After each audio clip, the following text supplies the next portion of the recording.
obviously. Number 10, Breaking Dawn Part 2. Twilight 4 Breaking Dawn Part 2 is a tedious hot mess of a movie featuring awful CGI Kristen Stewart, awful real-life Kristen Stewart, and a CGI baby that ranks as one of cinema's greatest mistakes. The worst part of the movie is just how damn boring it is, featuring people having a chat in a wood, people having a chat in a house, and people having a chat in a cold place. But wait!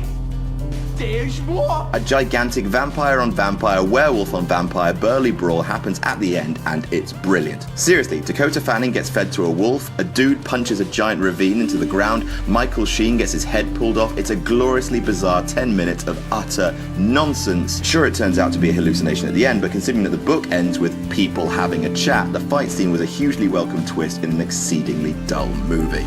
Number 9, Final Destination 5. Final Destination, for a long part of its running time, felt like it shouldn't have existed. I mean, the movie before it was literally called The Final Destination, and though the kills were still quite fun, it felt like a pedestrian offering right up until the end, which revealed, BAM! Surprise prequel, bitches! With the sting in the tail being that the survivors of Final Destination 5 end up on the plane that blows up at the beginning of Final Destination 1. It ties off the franchise in a surprisingly satisfying way, and it's only when you go back and rewatch the whole film that you realise that filmmakers have hidden clues that the movie takes place in the year 2000, like old phones and slightly off fashion. Number 8, Friday the 13th. Despite spawning all the sequels in the world and having Kevin Bacon in it, you know, the EE guy, the original Friday the 13th is a fairly bog-standard slasher. It received bad reviews from critics at the time and has only really become a cult classic following its legacy of follow-up Jason movies. The original movie didn't have a hockey mask, that came in part 3, and didn't even have Jason himself, with a shock twist ending revealing that the killer was his mother, Mrs. Voorhees. Genuinely surprising ending in what is often a male killer-dominated genre. It's possible that this twist ending is the only thing that saves this movie from total averageness, and it's possible that it's what kicked off one of the biggest franchises in horror. Number 7, The Book of Eli. On the official quality scale of Denzel, Book of Eli is more of a bone collector than a Training Day. A dreary, brown-stained apocalypse that doesn't go good enough to be Mad Max or bad enough to be Resident Evil 3.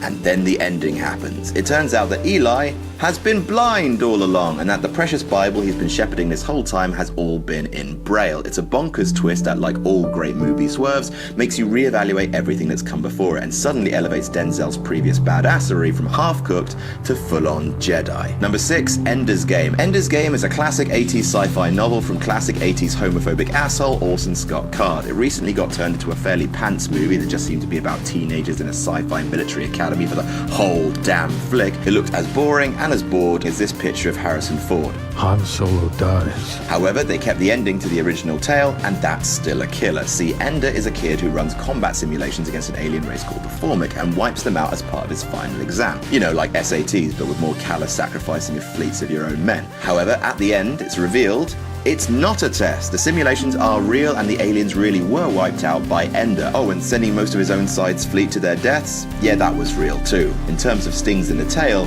this one's an absolute doozy.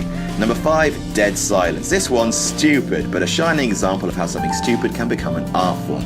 In Dead Silence, the ghost of a dead ventriloquist kills people when they scream. It's pretty naff. And in support of that point, it's also got Donnie Wahlberg in it. Lead character Jamie, who's not even played by Donnie Wahlberg, that's how boring this is, burns a whole load of puppets to banish an evil spirit called Mary Shaw, then returns to his wheelchair-bound stroke victim father.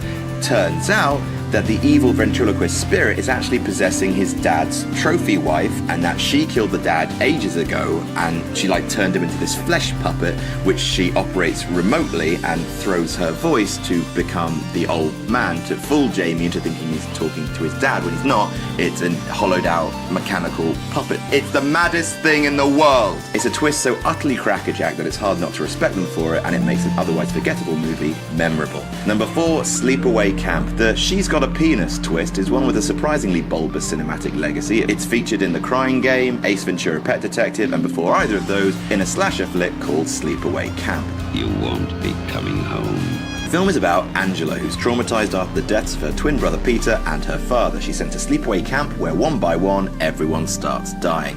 Turns out Angela was the killer, but Angela is in fact a boy. Turns out that the twin that died in the past was in fact Angela, and that Angela had been Peter all along, raised as Angela, not Peter, by her weird aunt as Angela, not Peter. Do you get it? It's another insane twist that forces the viewer to reevaluate everything that's come before, and most of the reviewers who praise the movie can see that without the ending, it'd be just another run-of-the-mill slasher. Number 3, Orphan. From an 80s so crazy it's good twist to one from only a few years ago, Orphan is a tale of a small girl called Esther, My name is Esther. who's adopted by loving parents. It turns out that she's a really bad little miss, killing people with hammers, pushing girls in front of cars, and generally being spooky and weird. So that's a pretty normal horror about a spooky kid. There haven't been any of those. Well, at least it is normal until the last act, which careens over the cliff of sanity, crashing headlong into a lake of wonderful stupid.